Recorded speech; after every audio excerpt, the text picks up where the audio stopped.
Dear students, आज हम chapter 10 के जो है वो इम्पोर्टेंट क्वेश्चन डिस्कस करेंगे। तो सबसे पहले जो क्वेश्चन आपसे पूछा जा सकता है नॉलेज बेस्ड, वो है what was the contribution of Jabir bin Hayyan towards acids. कि जाबिर बिन हैन मुस्लिम साइंटिस्ट हैं, उनकी क्या कंट्रीब्यूशन थी। तो इसका सिंपल सा हमने जवाब लिख देना है। उन्होंने कौन कौन से एसिड्स हमारे पास जो है वो नाइट्रिक एसिड है, जिस तरह से इसी तरह से हाइड्रोक्लोरिक एसिड है और सल्फ्यूरिक एसिड, ये उन्होंने 3 एसिड प्रिपेयर किए थे। तो आप इसका जस्ट ये शॉर्ट क्वेश्चन कर लेंगे इसी से। डियर स्टूडेंट्स, उसके बाद हमारा मोस्ट इंपॉर्टेंट क्वेश्चन है कि करेक्टरिस्टिक्स हमने राइट डाउन करने हैं एसिड और बेसिस के। तो सबसे पहले आप टेस्ट के बारे में बताएंगे, जिस तरह से कि हमारे पास एसिड का जो टेस्ट होता है वो सोर टेस्ट होता है, बेस का जो वो बिटर टेस्ट है। इस तरह से जो इफेक्ट है इनका लिटमस पे, तो ये एसिड ब्लू लिटमस को रेड में कन्वर्ट कर देंगे और बेसिस जो है वो रेड को ब्लू में कन्वर्ट कर देंगे। नेचर की अगर बात करेंगे तो एसिड क्रूसिव होते हैं, बेसिस यूजुअली नॉन क्रूसिव होते हैं, लेकिन अगर कंसनट्रेटेड फॉर्म में होंगे, इनकी कंसनट्रेशन अगर ज़्यादा होगी, गाढ़े होंगे, तो सोडियम हाइड्रोक्साइड, पोटेशियम हाइड्रोक्साइड ये क्रूसिव हो सकते हैं, जल्द को नुकसान पहुंचा सकते हैं। इस तरह से इलेक्ट्रिकल कनेक्टिविटी की अगर बात करेंगे तो दोनों गुड कनेक्टर होंगे। उसके बाद हमारे पास आ जाएगा कि एग्जाम्पल HCl है, सल्फ्यूरिक एसिड है, सोडियम हाइड्रोक्साइड है, पोटेशियम हाइड्रोक्साइड, ये आप एग्जाम्पल भी इजीली कर सकते हैं।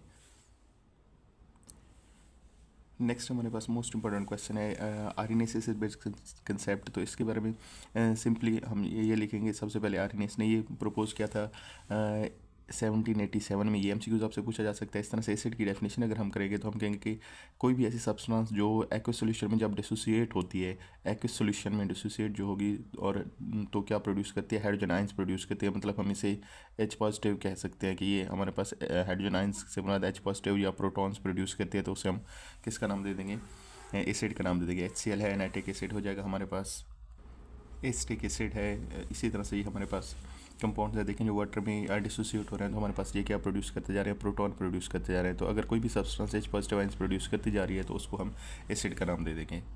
इस तरह से बेस के बारे में अगर हम डिस्कस करते हैं तो बेस ऐसी सब्सटेंस को कहेंगे जब वो एक्वस सॉल्यूशन में डिसोसिएट होगी तो हाइड्रोक्साइड आयन हमारे पास प्रोड्यूस करेगी, OH नेगेटिव आयंस प्रोड्यूस करेगी। OH नेगेटिव आयंस अगर प्रोड्यूस कर रही है तो उसे हम किसका नाम दे देंगे, बेस का नाम दे देंगे। अगर इसके हम एग्जांपल की बात करते हैं तो हमारे पास पोटेशियम हाइड्रोक्साइड है, कैल्शियम हाइड्रोक्साइड है, एल्यूमिनियम हाइड्रोक्साइड हो जाएगा। इस तरह से अगर जनरल एग्जांपल हम देखेंगे तो जिस तरह से हमारे पास BOH है तो वो OH आयंस डिसोसिएट होकर प्रोड्यूस कर रही है वाटर में। इस तरह से सोडियम हाइड्रोक्साइड इसकी एक्चुअल एग्जांपल होगी, वो हमारे पास OH नेगेटिव आयंस प्रोड्यूस कर रहा है। तो इसके मुताबिक सिंपली अगर हम कहेंगे तो एसिड हमारे पास वो चीज़ होगी, वो सब्सटेंस होगी जो हमारे पास हाइड्रोजन आयंस प्रोटॉन जनरेट करेगी एक्वस सॉल्यूशन में, और जो एसिड बेस है वो हमारे पास वो कंपाउंड होगा जो OH negative ions in water produce करेगा। अगर हम इसकी लिमिटेशंस की बात करते हैं, लिमिटेशंस वाला कई बार शॉर्ट क्वेश्चन आया हुआ है, आपने सिंपल सा लिमिटेशंस के बारे में बता देना कि it is only applicable for aqueous medium, सिर्फ एक्वस मीडियम के लिए एप्लीकेबल होगा, नॉन एक्वस मीडियम के लिए एप्लीकेबल नहीं होगा। इसी तरह से दूसरे अगर देखेंगे कुछ कंपाउंड ऐसे हैं जिस तरह से CO2 है, अमोनिया है, ये हमारे पास इनकी नेचर को एक्सप्लेन नहीं कर सकता क्योंकि इनके पास ना ही हाइड्रोजन है ना ही OH आयंस है। हालांकि CO2 हमारे पास एसिटिक है, लेकिन इसके पास कोई ये प्रोटॉन जनरेट नहीं करता जब हम इसको एक्वस सॉल्यूशन में डिजोल्व करेंगे। इसी तरह से अमोनिया की अगर बात करेंगे तो इसके पास कोई OH नेगेटिव आयंस नहीं है, OH नेगेटिव आयंस नहीं ये जनरेट करता, उसके बावजूद ये बेस है। तो ऐसे कंपाउंड जो होंगे उनकी नेचर को ये एक्सप्लेन नहीं कर सकता। उसके बाद हमारे पास आ रहा है ब्रॉन्स्टेड लोरी कंसेप्ट। अगर इसकी बात करेंगे हम, हमारे पास तो एसिड वो सब्सटेंस होगी जो हमारे पास प्रोटॉन डोनेट करेगा। जो प्रोटॉन डोनर होगा वो एसिड होगा, जिस तरह से HCl है, एसिटिक एसिड है, नाइट्रिक एसिड है, ये हमारे पास प्रोटॉन डोनर है। और जो प्रोटॉन एक्सेप्टर होगा, जो चीज़ एक्सेप्ट कर सकेगी प्रोटॉन को, that will be known as base. जैसा से अमोनिया है, OH नेगेटिव आयंस है, तो ये इजीली हमारे पास प्रोटॉन एक्सेप्ट कर सकते हैं। तो it means according to this concept acid will be proton donor and base will be proton acceptor. H positive ions एक डोनेट करेगा, एक एक्सेप्ट करेगा। तो ये आप एग्जांपल से ऑब्जर्व कर सकते हैं कि जिस तरह से HCl है हमारे पास एसिड है और अमोनिया बेस है। क्योंकि HCl एसिड इसलिए है कि ये प्रोटॉन डोनेट करेगा अमोनिया को, तो एक प्रोटॉन जो है हमारे पास ये इस तरह से अमोनिया को डोनेट करेगा, जिसकी वजह से हमारे पास NH4 पॉजिटिव बन जाएगा और ये Cl नेगेटिव रह जाएगा। तो ये इस तरह से हमारे पास HCl जो है वो एसिड है और NH3 जो है वो बेस है। अब अगर हम अमोनियम आयन की बात करते हैं तो ये कंजुगेट एसिड होगा। कंजुगेट एसिड ये कब बना, ये बेस से बना। किस तरह से बनाया, by the except of proton. जब इसने प्रोटॉन एक्सेप्ट किया तब हमारे पास बेस जो है वो कंजुगेट एसिड में कन्वर्ट होगी। इसी तरह से जो एसिड था हमारे पास, उसने जब एक प्रोटॉन लूज़ किया, डोनेट किया, तब वो हमारे पास किस में, कंजुगेट बेस में कन्वर्ट हो गया। तो इस तरह से भी ये शॉर्ट क्वेश्चन भी आ सकता है कि difference between conjugate acid and conjugate base.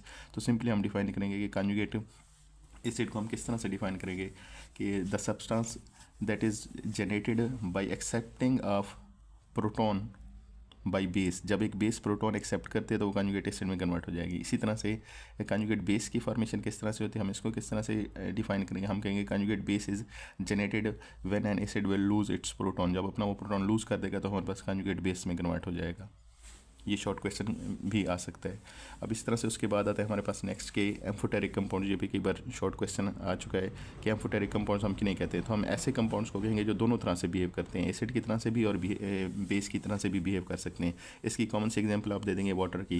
अब अगर हम एक सिंपल रिएक्शन के जरिए एक्सप्लेनेशन करें, जिस तरह से हमारे पास ये एक रिएक्शन है, इसमें HCl हमारे पास एसिड है तो वाटर बेस के तौर पर बिहेव करेगा। वाटर इधर एक प्रोटॉन एक्सेप्ट कर रहा है, H3O पॉजिटिव में कन्वर्ट हो रहा है, और जबकि अगर HCl की बात वो Cl नेगेटिव में कन्वर्ट हो जाएगा।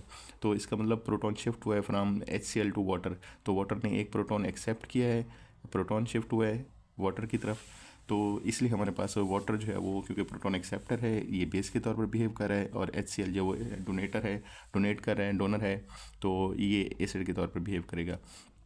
इसके बाद अगर हम बात करते हैं कि वाटर बेस के तौर पर किस तरह, एसिड के तौर पर कैसे बिहेव करेगा। जब वाटर को आप बेस के साथ रिएक्शन करा देंगे, वाटर जब बेस के साथ इंटरेक्ट करेगा तो ये खुद एसिड के तौर पर बिहेव करेगा। फिर ये प्रोटॉन डोनर होगा, और हमारे पास ये प्रोटॉन डोनर के तौर पर जब बिहेव करेगा तो डेफिनेटली ये एसिड ही होगा हमारे पास। तो ये अमोनिया को प्रोटॉन डोनेट कर देगा। इस तरह से अमोनियम आयन बनेगा और OH नेगेटिव आयन हमारे पास बनेगा। तो इन दोनों रिएक्शन में अगर हम देखेंगे, वाटर एक में इस बेस के तौर पर बिहेव कर रहा है, दूसरे में हमारे पास जो है वो एसिड के तौर पर बिहेव कर रहा है। ऐसे कंपाउंड्स को हम एम्फोटेरिक कंपाउंड्स का नाम दे देंगे। ये कॉन्जुगेट एसिड और कॉन्जुगेट बेस में भी डिफरेंशिएट आप कर सकते हैं कि conjugate acid is a species that form by accepting a proton by a base.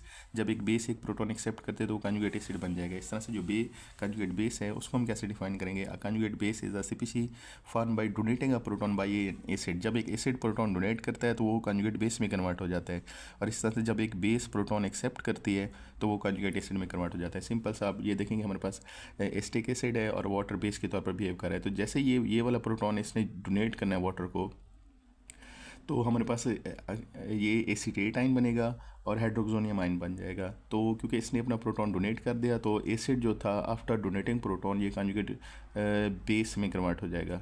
Conjugate base में, इधर बेस आएगी यहाँ पे, ये कॉन्जुगेट बेस में कन्वर्ट हो जाएगा। और हमारे पास जो हाइड्रोक्सोनियम आयन है ये हमारे पास कॉन्जुगेट एसिड में कन्वर्ट हो जाएगा। तो यहाँ पे हम एसिड लिखेंगे।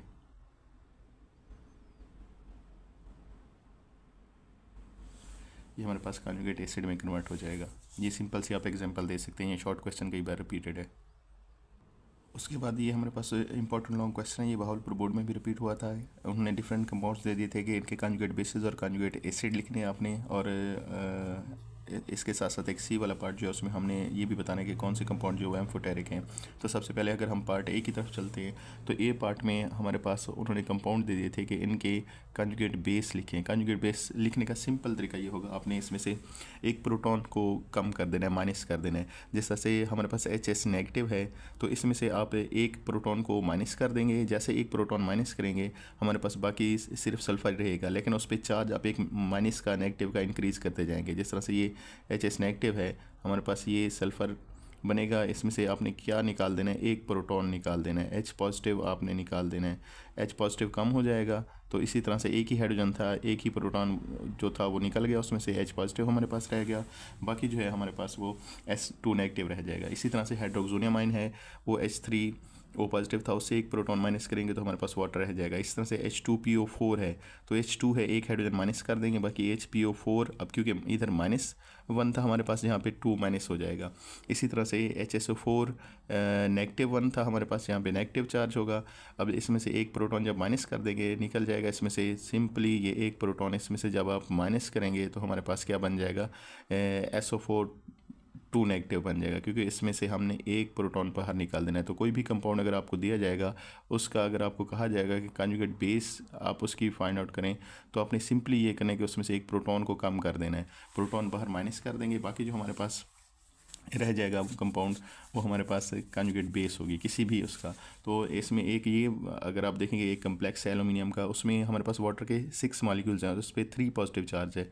तो वाटर के 6 मॉलिक्यूल्स हैं, तो वाटर की अगर बात करते हैं तो वाटर हमारे पास, अगर हम देखें कि वाटर किस तरह से,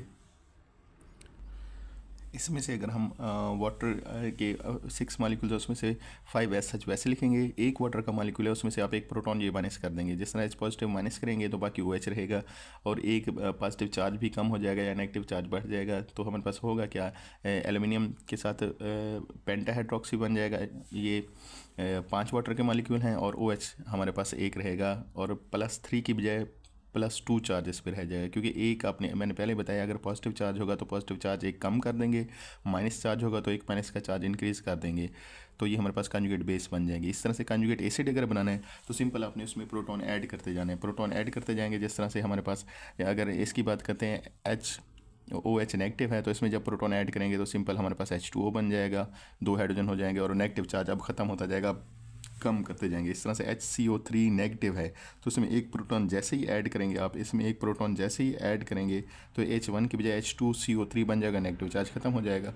ये सब का हम इस तरह से करते जाएंगे। इस तरह से एसिटिक एसिड है, अगर इसमें से अगर आप इसका कॉन्जुगेट एसिड हमें कहा जाता है बनाए, तो हमने सिंपली इसमें प्रोटॉन ऐड करना है। जैसे प्रोटॉन H पॉजिटिव ऐड करेंगे तो हमारे पास ये प्रोटॉन हम ऐड कर रहे हैं, तो उसमें हमारे पास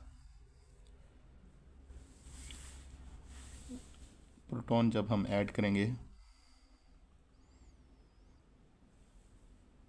ये प्रोटॉन आपने इधर लिख लेना है H पॉजिटिव, तो ये प्रोटॉन जब आप ऐड करेंगे तो CH3COOH2 पॉजिटिव बन जाएगा। तो ये हमारे पास कॉन्जुगेट एसिड बन जाएंगे। सिंपली कॉन्जुगेट बेस बनाने के लिए आपने प्रोटॉन को रिमूव करते जाना है, और कॉन्जुगेट एसिड बनाने के लिए उसमें आप एक प्रोटॉन को इंक्रीज़ कर देंगे तो हमारे पास ये कॉन्जुगेट एसिड बन जाएगा उसका। सिंपल सा, जिस तरह से हमने ये कार्बोनेट आयन की बात करें तो इसमें एक प्रोटॉन जैसे ही आप ऐड करेंगे तो ये देखिए, पहले इसके पास कोई प्रोटॉन नहीं है हमारे पास, पहले इसके पास कोई प्रोटॉन नहीं है हमारे पास, ये हमारे पास CO3 नेगेटिव है, तो इधर एक हाइड्रोजन ऐड कर देंगे और एक नेगेटिव चार्ज कम कर देंगे। तो ये आप इस तरह से इसके सब के जो है वो कॉन्जुगेट एसिड बना सकते हैं। ये हमारे पास बने हुए हैं। तो ये इंपॉर्टेंट लॉन्ग क्वेश्चन है, आ सकता है ये हमारे पास। अगर हम आते हैं आपके ऐसे कंपाउंड जो दोनों तरह से बिहेव करते हैं, वो वाटर है, बाइकार्बोनेट है, और HS नेगेटिव हो जाएगा। ये हमारे पास कंपाउंड है जो दोनों तरह से बिहेव कर सकते हैं। अगर इनकी बात करें, हमारे पास ये कंपाउंड ऐसे हैं जो दोनों तरह से बिहेव कर सकते हैं, एसिड के तौर पर भी और बेस के तौर पर भी। उसके बाद हमारे पास इंपॉर्टेंट क्वेश्चन है लुईस एसिड बेस कंसेप्ट। तो इसमें सिंपल सा है कि according to this concept an acid is a substance that can accept a pair of electron. अगर कोई substance pair of electron accept कर सकती है तो हमारे पास लुईस एसिड होगा। जिस तरह से बोरॉन ट्राइफ्लोराइड है, प्रोटॉन है, सोडियम है हमारे पास पॉजिटिव आयन की फॉर्म में। तो ये ऐसी स्पीशीज़ हैं जो इलेक्ट्रॉन का पेयर एक्सेप्ट कर सकते हैं। क्यों एक्सेप्ट कर सकते हैं? 2 रीज़न हो सकते हैं इसकी, या तो इनका ऑक्टेट कंप्लीट नहीं होगा या फिर ये पॉजिटिवली चार्ज होंगे। तो ऐसी स्पीशीज़ जिसमें डेफिशिएंसी ऑफ इलेक्ट्रॉन है, जैसे पॉजिटिवली चार्ज हैं, या इनका ऑक्टेट कंप्लीट नहीं है, तो ये हमारे पास किसके तौर पर एक्ट कर सकते हैं? एसिड के तौर पर एक्ट कर सकते हैं, लुईस एसिड के तौर पर। उसके बाद अगर हम लुईस बेस की बात करें तो हमारे पास लुईस बेस वो कंपाउंड होगा, वो सब्सटेंस होगी जो इलेक्ट्रॉन का पेयर डोनेट कर सकती है। जिस तरह से अमोनिया है, या कोई नेगेटिवली चार्ज स्पीशीज़ है, या ऐसी स्पीशीज़ है जिसमें कोई लोन पेयर एग्जिस्ट कर रहे हैं। अमोनिया में भी वैसे लोन पेयर एग्जिस्ट करता है इलेक्ट्रॉन का। तो ऐसी स्पीशीज़ को हम लुईस बेस का नाम दे देंगे। अब एक एग्जांपल अगर देखें बोरान ट्राइफ्लोराइड और अमोनिया में, तो इसमें हमारे पास बेसिकली जो बोरान ट्राइफ्लोराइड है, अगर इसमें बोरान की बात करेंगे तो इसका ऑक्टेट इनकम्प्लीट होता है। ऑक्टेट इनकम्प्लीट होने की वजह से इसके वैलेंस शेल में बोरान की अगर आप देखेंगे, बोरान के वैलेंस शेल में 6 इलेक्ट्रॉन होते हैं, इसका ऑक्टेट इनकम्प्लीट होता है।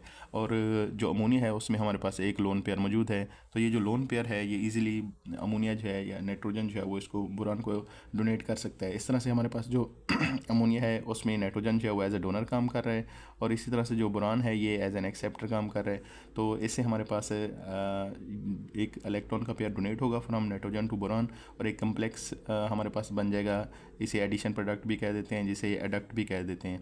तो ये हमारे पास एक सिंपल सी एग्जांपल हो जाएगी लुईस एसिड और बेस की। जो डोनर है हमारे पास वो बेस है, और जो एक्सेप्टर है वो हमारे पास एसिड के तौर पर काम करेगा। जिस तरह से मैंने आपको बताया कि एडक्ट के बारे में पूछा जा सकता है, तो एडक्ट बेसिकली है क्या है? एक ऐसा प्रोडक्ट है जो हमारे पास किसके जब लिविस एसिड और बेस रिएक्ट करते हैं, जो हमारे पास सिंगल स्पीशीज सिंगल प्रोडक्ट आता है, उसको हम एडक्ट का नाम देते हैं। ये शॉर्ट क्वेश्चन हमसे पूछा जा सकता है। इसी तरह से न्यूट्रलाइजेशन रिएक्शन की अगर हम बात करें, तो इसमें जब लिविस एसिड और बेस रिएक्ट करते हैं तो हमारे पास एक डोनर होता है, एक एक्सेप्टर होता है। डोनेशन और एक्सेप्टेंस से हमारे पास कोऑर्डिनेट कोवेलेंट बॉन्ड बनता है। ये भी एक बार एमसीक्यूज पूछा गया था कि इनके दरमियान में कौन सा जो है वो बॉन्ड होता है। इसकी अगर कैरेक्टरिस्टिक्स की बात करेंगे लिविस एसिड की, तो कौन सी स्पीसीज जो है वो लिविस एसिड के तौर पर एक्ट कर सकते हैं? पहली बात ये, जिस तरह से मैंने कहा था कि जिनका ऑक्टेट इनकम्प्लीट होगा वो लिविस एसिड के तौर पर काम कर सकते हैं। इस तरह से इसके साथ साथ ऐसी स्पीशीज़ भी होंगी जिन पे पॉजिटिव चार्ज होगा। अगर वो सिंपल कैटाइंस हैं, उन पर पॉजिटिव चार्ज है, जो कैटाइंस होंगे हमारे पास, तो वो भी हमारे पास किसके तौर पर बिहेव कर सकते हैं? सिंपल कैटाइंस जो हैं वो भी हमारे पास लिविस एसिड के तौर पर एक्ट कर सकते हैं। उसमें आप सोडियम की एग्जांपल दे सकते हैं, पोटाशियम की, कैल्शियम की, जिन पे पॉजिटिव चार्ज है, जो कैटाइंस हैं। इसी तरह से अगर हम बात करते हैं कि बेस की, लिविस बेस जो है, लिविस बेस किसको हम कंसीडर करेंगे? ऐसी स्पीशीज़ जिसमें एटलीस्ट वन लोन पेयर होगा, इलेक्ट्रॉन का वन लोन पेयर होगा, तो वो हमारे पास किसके तौर पर बिहेव कर सकते हैं? लिविस बेस के तौर पर। जिस तरह से अमोनिया है, एमाइंस हैं, अल्कोहल्स हैं, वाटर है, ईथर एक्सेट्रा। या फिर ऐसी स्पीशीज़ होंगी जो नेगेटिवली चार्ज हैं, जो एनाइंस हैं, जिन पर नेगेटिव चार्ज होगा, वो हमारे पास भी लिविस बेस के तौर पर एक्ट कर सकती हैं। तो एग्जांपल इसकी क्लोराइड है, साइनाइड है, हाइड्रोक्साइड आयन हमारे पास हो जाएगा। अगर हम इसकी समरी बताना चाहें कि जितने कंसेप्ट थे, ये 3 कंसेप्ट, उनकी समरी किस तरह से बताएंगे, तो आर्हीनियस कंसेप्ट जो बेसिकली था, उसमें हमारे पास एसिड हम उस सब्सटेंस को नाम दे रहे थे जो प्रोटॉन जनरेट करेगी एक्वस सॉल्यूशन में। जो बेस वो होगी जो OH नेगेटिव आयन जनरेट करेगी, और इनके प्रोडक्ट जो है वो वाटर और साल्ट बनेगा। इस तरह से लोरी ब्रांस्टेड कंसेप्ट की बात करते हैं, तो एक उसमें प्रोटॉन डोनर था वो एसिड था, और प्रोटॉन एक्सेप्टर जो था वो बेस थी, और इसमें जो प्रोडक्ट हमारे पास बनते थे कॉन्जुगेट एसिड और बेस का कंसेप्ट था। लिविस एसिड बेस की कंसेप्ट की अगर बात करें, तो इसमें हमारे पास जो इलेक्ट्रॉन एक्सेप्टर था वो एसिड था, और जो इलेक्ट्रॉन डोनर है वो हमारे पास बेस है। इसका जो प्रोडक्ट बना था हमने उसे एडक्ट का नाम दिया था, और शॉर्ट क्वेश्चन भी इसका बनाया था हमने। अब उसके बाद हमारे पास टेस्ट योरसेल्फ आ रहा है। तो what is the difference between Arrhenius base and Bronsted Lowry base? तो हमने कहा था आर्हीनियस बेस वो है जो एक्वस सॉल्यूशन में OH नेगेटिव आयंस जनरेट करेगी, और जो ब्रोंस्टेड लोरी बेस है वो हमारे पास प्रोटॉन जो एक्सेप्ट कर सकते हैं इजीली, उस स्पीशीज़ को हम किसका नाम दे देंगे? लोरी ब्रोंस्टेड बेस का नाम दे देंगे। इनकी एग्जांपल भी मेंशन की जा चुकी है आपके पास। तो ये टेस्ट योरसेल्फ बहुत इंपॉर्टेंट है, आपने ये अच्छे तरीके से करना है। इस तरह से न्यूट्रलाइजेशन रिएक्शन क्या होगा according to Arrhenius acid base concept? तो जब भी कोई एसिड और बेस आपस में रिएक्ट करते हैं, जिस तरह से HCl है हमारे पास, ये अगर हमारे पास HCl देखें, HCl है, और हमारे पास NaOH बेस है, जब ये रिएक्ट करेंगे तो हमारे पास एक सॉल्ट बनेगा और एक वाटर बनेगा, तो वाटर का मॉलिक्यूल बनेगा। इस तरह से इनके दरम्यान में जो रिएक्शन होता है उसे हम न्यूट्रलाइजेशन रिएक्शन कहते हैं। हमारे पास किस के दरम्यान में, HCl और NaOH के दरम्यान में जो हमारे पास रिएक्शन है, NaCl बनेगा और वाटर बनेगा, तो इसको हम न्यूट्रलाइजेशन रिएक्शन का नाम दे देते हैं। इसके बाद हमारे पास एम्फोटेरिक कंपाउंड किसे कहते हैं, ये मैंने आपको पहले डिस्कस करा दिया एम्फोटेरिक कंपाउंड के बारे में। उसके बाद क्वेश्चन आता है, ये मोस्ट इंपॉर्टेंट है, ये पूछा हुआ कई बार उन्होंने, कि अमोनिया जो वो क्यों हमारे पास एक ब्रोंस्टेड बेस है, आर्हीनियस बेस के तौर पर एक्ट नहीं करती? तो सिंपल सा है, क्योंकि इसमें लोन पेयर होता है, हमने पहले कहा था, और उसके साथ साथ जो है ये प्रोटॉन भी एक्सेप्ट कर सकती है, इसलिए ये लिविस बेस और ब्रोंस्टेड लोरी बेस के तौर पर तो एक्ट कर सकते हैं अमोनिया, लेकिन आर्हीनियस बेस के तौर पर नहीं, क्योंकि इसमें कोई ये OH नेगेटिव आयंस जनरेट नहीं करता। अगर हम इसकी बात करेंगे तो ये वाटर में कोई OH नेगेटिव आयंस जनरेट नहीं करता, इस वजह से ये आर्हीनियस बेस हमारे पास नहीं है, इसको हम आर्हीनियस बेस नहीं कहेंगे।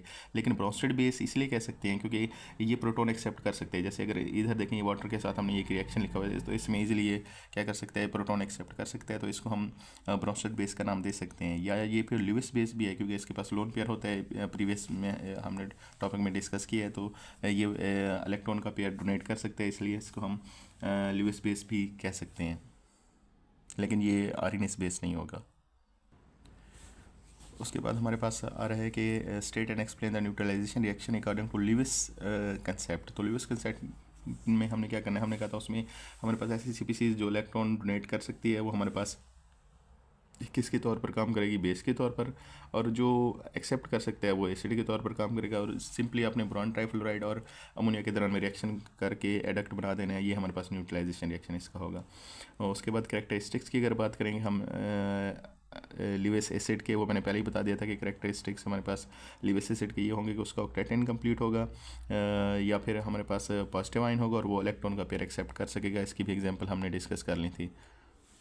इस तरह से बेस के भी हमने कहे थे कि जो लिविस बेस है उसके एटलीस्ट उसके पास 1 लोन पेयर होना चाहिए, या फिर वो नेगेटिवली चार्ज आइन मतलब एनाइन हो सकता है। और एम्फोटेरिक के बारे में भी हमने डिस्कस कर लिया था कि एम्फोटेरिक कंपाउंड किन्हें कह देते हैं। ये सारे आपके टेस्ट योरसेल्फ इजीली हो जाएगा। उसके बाद हमारे पास इंपॉर्टेंट लॉन्ग क्वेश्चन आ रहा है केमिकल प्रॉपर्टीज़ ऑफ एसिड्स। तो इसमें सिंपली जो आपने करना क्या है, आपने हेडिंग्स देनी है और एक एक रिएक्शन लिख देना है, ये हमारा क्वेश्चन इजीली हो जाएगा। जिस तरह से पहले हेडिंग आपने देनी है रिएक्शन विद मेटल्स, तो ये आपको याद करना पड़ेगा कि जब मेटल के साथ एसिड रिएक्ट करेंगे तो हमारे पास क्या होगा। कोई भी मेटल आप ले सकते हैं। ये आप जिस तरह से जिंक का सल्फ्यूरिक एसिड के साथ रिएक्शन कराएंगे तो जिंक हाइड्रोजन को रिप्लेस करेगा, हाइड्रोजन को रिमूव करेगा, खुद जिंक उसकी जगह पे आ जाएगा। जिंक ने डिस्प्लेस कर देना है हाइड्रोजन को, हाइड्रोजन रिमूव हो जाएगा एज अ गैस और हमारे पास जिंक सल्फेट बन जाएगा, ये साल्ट बन जाएगा। तो मतलब इसमें हमारे पास जो प्रोडक्ट होंगे वो जिंक सल्फेट बनेगा और हमारे पास हाइड्रोजन गैस रिलीज होगी। ये एमसीक्यूज में भी पूछा जा सकता है, जब मेटल एसिड के साथ रिएक्ट करती है तो कौन सी गैस रिलीज होगी, तो हमने कहना है हाइड्रोजन गैस रिलीज होगी। इस तरह से सेकंड जो रिएक्शन है वो कार्बोनेट और बाइकार्बोनेट के साथ है। तो ये हमारे पास कार्बोनेट है और ये हमारे पास बाइकार्बोनेट है, कैल्शियम कार्बोनेट और सोडियम बाइकार्बोनेट दिया गया। तो इसमें हमारे पास साल्ट बनेगा डेफिनेटली, CO2 गैस बनेगी और वाटर बनेगा। ज़ाहिर है इस स्टेज पे मैकेनिज्म बताना या ये ज़रूरी नहीं है, तो सिंपल अपनी ये प्रोडक्ट याद रख लेने कि क्या क्या बनेगा हमारे पास। ये टेस्ट योरसेल्फ में भी क्वेश्चन ये आता है यही कि कार्बोनेट और बाइकार्बोनेट के साथ किस तरह से इंटरेक्शन होता है एसिड का। बेसिस के साथ रिएक्शन करेंगे, ये शॉर्ट क्वेश्चन भी आया था हमारे पास कि बेस के साथ जब रिएक्ट करेंगे, ये हमारे पास शॉर्ट क्वेश्चन आया था कि जब भी एसिड और बेस रिएक्ट करते हैं, अभी पीछे भी हमने किया था आरएनएस एसिड बेस कंसेप्ट में न्यूट्रलाइजेशन का कंसेप्ट जो था। तो जब भी एसिड और बेस रिएक्ट करेंगे तो उसमें हमारे पास एक सॉल्ट बनेगा और उसके साथ वाटर की फॉर्मेशन होगी, इसको न्यूट्रलाइजेशन रिएक्शन कहते हैं। ये शॉर्ट क्वेश्चन भी आ चुका है। Reaction with sulphide and bisulphide, same उसी तरह से जिस तरह से आपने कार्बोनेट और बाइकार्बोनेट के साथ किया था, जहाँ पे कार्बन आ रहा था वहाँ पे जस्ट आपने सल्फर लगाते जाना है, बाकी आपके पास कंपाउंड खुद ब खुद बनता जाएगा। प्रोडक्ट भी वैसे, जहाँ पे कार्बन आपको नजर आया था वहाँ पे आपने सल्फर लिख देना, आपके पास वहाँ पे CO2 बन रही थी, यहाँ पे SO2 बनेगी। वहाँ पे कैल्शियम कार्बोनेट था, यहाँ पे हमारे पास कैल्शियम सल्फेट आ रहा है, कैल्शियम सल्फाइड आ रहा है। तो ये सिंपली हमारे पास हो जाएगा। उसके बाद हमने करना है रिएक्शन विद सल्फाइड। अब अगर सल्फाइड के साथ देखेंगे रिएक्शन तो हमारे पास है, जिस तरह से आयरन सल्फाइड है, आयरन ने क्या करना है हमारे पास, इधर हाइड्रोजन को डिस्प्लेस कर देना है। जैसे हाइड्रोजन को डिस्प्लेस करेगा खुद उसकी जगह पे आ जाएगा, FeSO4 बन जाएगा। बाकी जो चीज़ें रह जाएंगी H2 और S, वो हमारे पास हाइड्रोजन सल्फाइड गैस बना देंगे। ये हमारे पास H2S हमारे पास ये गैस बन जाएगी। अब यूजेस की बात करेंगे तो यूजेस भी लॉन्ग क्वेश्चन में पूछे जा सकते हैं, इंपॉर्टेंट है ये यूजेस वाला भी। हमारे पास सल्फ्यूरिक एसिड के यूजेस सिंपल से हैं, fertiliser, ammonium sulphate, calcium super phosphate वगैरह बनाने के लिए। इस तरह से एक्सप्लोसिव पेंट्स, डाइज वगैरह, यही ऐसे ही आप यूजेस जो है वो नाइट्रिक एसिड में भी मेंशन कर सकते हैं, कोई गलत नहीं करेगा। HCl की अगर बात करेंगे तो ये हमारे पास मेटल्स को क्लीन करने के लिए प्रिंटिंग वगैरह में इसको यूज़ किया जा सकता है। बेंजोइक एसिड अक्सर MCQs में भी आ जाता है, फूड को प्रिजर्व करने के लिए यूज़ किया जा सकता है। इस तरह से अगर एसिटिक एसिड को जो आप विनेगर की अगर बात करेंगे तो उसमें सिरके में भी सिरका भी डाइल्यूट सोल्यूशन ही होता है इसका, एसिटिक एसिड का। तो फ्लेवरिंग वगैरह फूड के लिए इसको भी MCQs में पूछा जा सकता है। तो ये 2 MCQs में भी आपके पास पूछे जा सकते हैं। ये टेबल आपके सामने है, इसमें से MCQs कोई ना कोई लाजमी एक पूछता है। अक्सर एप्पल में पूछता है कि एप्पल में कौन सा एसिड पाया जाता है, तो मेलिक एसिड पाया जाता है। बाकी भी आपको पता होना चाहिए कि जैसे सौर मिल्क है, इसमें लैक्टिक एसिड पाया जाता है। इस तरह से आंट्स जो हैं या बीज जो हैं उनमें स्टिंग में कौन सा पाया जाता है, फार्मिक एसिड। तो ये कोई ना कोई इनमें से MCQs लाजमी तौर पर आपसे पूछेगा। तो ये MCQs के लिए आपने याद रखना है कि इससे MCQs आपसे पूछा जा सकता है। उसके बाद हमारे पास इंपॉर्टेंट क्वेश्चन है, ये भी लॉन्ग क्वेश्चन आ सकता है, केमिकल प्रॉपर्टीज़ ऑफ बेसिस। तो सबसे पहले तो वही न्यूट्रलाइजेशन रिएक्शन होगा, तो इसमें आप सिंपली वही लिख देंगे जिस तरह से when acid and base react salt and water produce, this is known as neutralisation reaction. तो इसमें वो आपने जो एसिड की केमिकल प्रॉपर्टीज़ में पढ़ी हुई एग्जाम्पल वही आप मेंशन कर सकते हैं, दोबारा लिखने की कोई ज़रूरत नहीं है। इस तरह से अगर अमोनियम साल्ट्स के साथ अगर हम बेस की रिएक्शन की बात करेंगे तो अमोनियम साल्ट्स हैं, इसलिए गैस आपने याद रखनी है कि अमोनिया गैस ही रिलीज़ होगी, NH3 ही हमारे पास इसमें रिलीज़ होगी। बाकी जो चीज़ें बनेंगी वो दो, एक साल्ट होगा और एक वाटर, वो बनने ही बनने हैं। इसी तरह से प्रेसिपिटेशन, ये हमारे पास इंपॉर्टेंट है। ये आ सकता है कि प्रेसिपिटेशन कौन कौन से होंगे और उनके कलर भी मेंशन करें। ये अलग से लॉन्ग क्वेश्चन भी आपसे पूछा जा सकता है, ये बहुत इंपॉर्टेंट है, इसको आपने अच्छे तरीके से कर लेना है। सिर्फ केमिकल रिएक्शन ही आपने लिखने होंगे और साथ उसका कलर लिखते जाएंगे किस किस तरह से। जब हाइड्रोक्साइड्स के प्रेसिपिटेशन होगी कि किस तरह से हमारे पास होगा ये रिएक्शन। इसमें एक कॉमन चीज़ तो आप पहले ये देख लेंगे कि बेस जो यूज़ की जा रही है वो सब में NaOH ही है हमारे पास, कोई और बेस यूज़ नहीं की जा रही है, NaOH ही यूज़ की जा रही है। जब सोडियम हाइड्रोक्साइड यूज़ की जा रही है, साल्ट सिर्फ आप चेंज करते जाएंगे डिफरेंट मेटल के। जिस तरह से पहले जो है वो कॉपर को हमने लिया हुआ है, फिर हमारे पास जिंक का साल्ट है, आयरन का साल्ट है, लेड का है, कैल्शियम का है, और दोबारा आयरन सल्फेट हमारे पास आ रहा है। करना क्या है, आपने सिंपली इंटरचेंज कर देना है, मेटल्स को इंटरचेंज करते जाएंगे। अब करेंगे क्या, हमारे पास इसमें ये हमारे पास पहले जो कॉपर है, जिस तरह से कॉपर और सोडियम, इनको इंटरचेंज कर देना है। आपने कॉपर की जगह पे सोडियम लगा देना है, सोडियम की जगह पे कॉपर लगा देना है। बाकी आपके पास वैलेंसीज तो सेटिस्फाई आपको करनी पड़ेंगी, क्योंकि कॉपर की 2 वैलेंसी है, तो इसलिए हमारे पास CuOH ट्वाइस बन जाएगा, और हमारे पास सल्फेट की वैलेंसी 2 होने से Na2SO4 बनेगा। बाकी बैलेंस करते जाएंगे, सिंपल सा। सेम अगर आप किसी में भी देखेंगे तो यहाँ पे जस्ट मेटल एक्सचेंज हो रही हैं। ये जिंक सोडियम के साथ एक्सचेंज हो रहा है, आयरन हमारे पास सोडियम के साथ एक्सचेंज हो रहा है, लेड जो है वो सोडियम के साथ एक्सचेंज हो रहा है, कैल्शियम भी सोडियम के साथ एक्सचेंज हो रहा है, आयरन भी सोडियम के साथ एक्सचेंज हो रहा है। अगर सिंपल सी जिस तरह से हमारे पास कैल्शियम है, कैल्शियम ने सोडियम को रिप्लेस किया तो कैल्शियम हाइड्रोक्साइड बन जाएगा, और सोडियम ने कैल्शियम को रिप्लेस करे किया था, सोडियम क्लोराइड बन जाएगा कैल्शियम क्लोराइड की जगह पे। तो और इनके आपको कलर कॉपर का जो है वो ब्लू होता है, जिंक के PPT जो होंगे वाइट होंगे, ब्राउन होंगे, इस तरह से लेड के भी वाइट PPT होंगे, कैल्शियम हाइड्रोक्साइड के वाइट PPT बनते हैं। और जो हमारे पास आयरन सल्फेट था, उसमें जो हमारे पास जो हाइड्रोक्साइड के PPT बनेंगे वो डर्टी ग्रीन बनेंगे। तो ये लॉन्ग क्वेश्चन इंपॉर्टेंट है, ये आ सकता है, इसको अच्छे तरीके से आपने कर लेना है। सिंपल सा मैंने आपको मेथड बता दिया है, बाकी याद आप नहीं करना है मेरा बेटा। उसके बाद है हमारे पास ये यूजेस ऑफ बेसिस। ये आप देख रहे होंगे कि कितनी मरतबा ये रिपीटेड है क्वेश्चन, तो हर बोर्ड में उसने एक ना एक बार रिपीट किया है। तो सोडियम हाइड्रोक्साइड का सिंपल सा आप लिख देंगे, सोप की फॉर्मेशन में यूज़ किया जाता है, ब्लीचिंग पाउडर में कैल्शियम हाइड्रोक्साइड को यूज़ किया जाता है। पोटेशियम हाइड्रोक्साइड कई बार उसने MCQs में पूछा है कि अल्कलाइन बैटरीज में यूज़ किया जाता है। मैग्नीशियम हाइड्रोक्साइड न्यूट्रलाइजेशन के लिए, स्टमक में जो एसिडिटी होती है उसको न्यूट्रलाइज करने के लिए इसको यूज़ किया जाता है मैग्नीशियम हाइड्रोक्साइड। ये जो आपको सिरप वगैरह दिया जाता है पीने के लिए, तो उसमें ही magnesium hydroxide, milk of magnesia भी इसे कहते हैं।